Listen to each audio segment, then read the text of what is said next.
পুজোর কেনাকাটা করার জন্য আমরা বেরিয়ে পড়েছিলাম।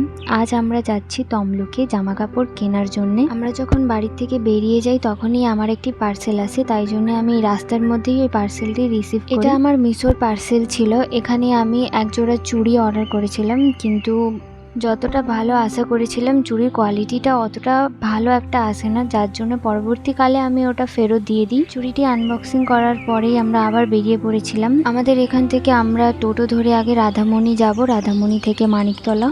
এখান থেকে আমি, আমার মা আর একটি ঠাকুমা গিয়েছিলাম, আর ওনার মেয়ের বাড়ি তমলুকেই, তো আমরা তমলুকে গিয়েই ওর সাথে দেখা করেছিলাম। তলাতে নেমে আমরা আগে গিয়েছিলাম ভি মার্টে, কিন্তু ভি মার্টে অনেক খোঁজাখুঁজির পরেও যখন কারোর কোনো কিছু পছন্দ আসেনি, তো ওখান থেকে আমরা বেরিয়ে আসি। এর জামা আর আমার মায়ের শাড়ি খুঁজতেই সারাদিন পুরো কেটে গেছে, কিন্তু ওরা কিছু নিক বা নাই নিক আমরা কয়েকটা জামা নিয়েছিলাম।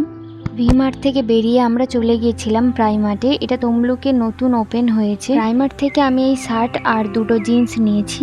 শপিং করার জন্য সবাই একসাথে যাব আর ভেলতাল হবে না, এটা তো কখনো হয় না।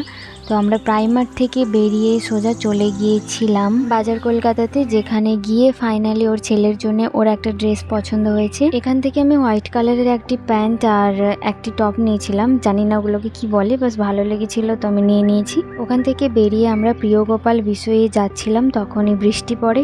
এই বৃষ্টিতে ভিজে ভিজে আমরা ওখানে পৌঁছে যাই। বৃষ্টিতে ভিজে ভিজে আমরা ওখানে পৌঁছাই, কিন্তু তারপরও কোনো লাভ হয় না, কারণ আমার মা যেই শাড়িটি খুঁজছিল সেটা এখানে আমরা পাইনি, যার জন্য ওখান থেকে বেরিয়ে আমরা সোজা চলে গিয়েছিলাম আদি মোহিনী মোহন। এখানেও সেম কেস, আমরা ওই শাড়িটি পাইনি, কিন্তু তার পরিবর্তে মায়ের এই শাড়িটি পছন্দ হয়, মা ওই শাড়িটি নিয়ে নিয়েছে। ওখান থেকে বেরিয়ে আমরা গৌরাঙ্গ সুইটসে কিছু খাওয়া দাওয়া করে নিই। এরপরে আমরা উদ্দেশ্যে বেরিয়ে পড়ি। আমরা রাধামণি পৌঁছে যাই। রাধামণি টোটো স্ট্যান্ডের পাশেই একটি ব্যাগ দোকান রয়েছে। আমি এর আগেও এখান থেকে অনেক ব্যাগ নিয়েছি। এখানে ব্যাগগুলো সব ওরা নিজেরাই বানিয়ে বিক্রি করে। তো এখানে আগে আমি ব্যাগ নিয়েছি, কিন্তু সেগুলো সব স্কুল ব্যাগ ছিল।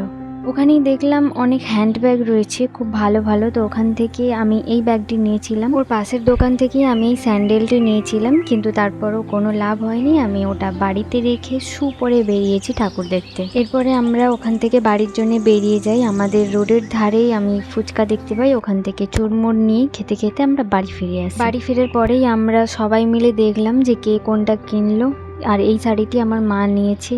আজকে মা যা কিছুই কিনেছে সব কিছুই দাদা কিনে দিয়েছে, আর আমি যেগুলো নিয়েছি তার মধ্যে হাফ দাদা আর হাফ বাবা দিয়েছিল। আজকের মতো এতটাই, বাই।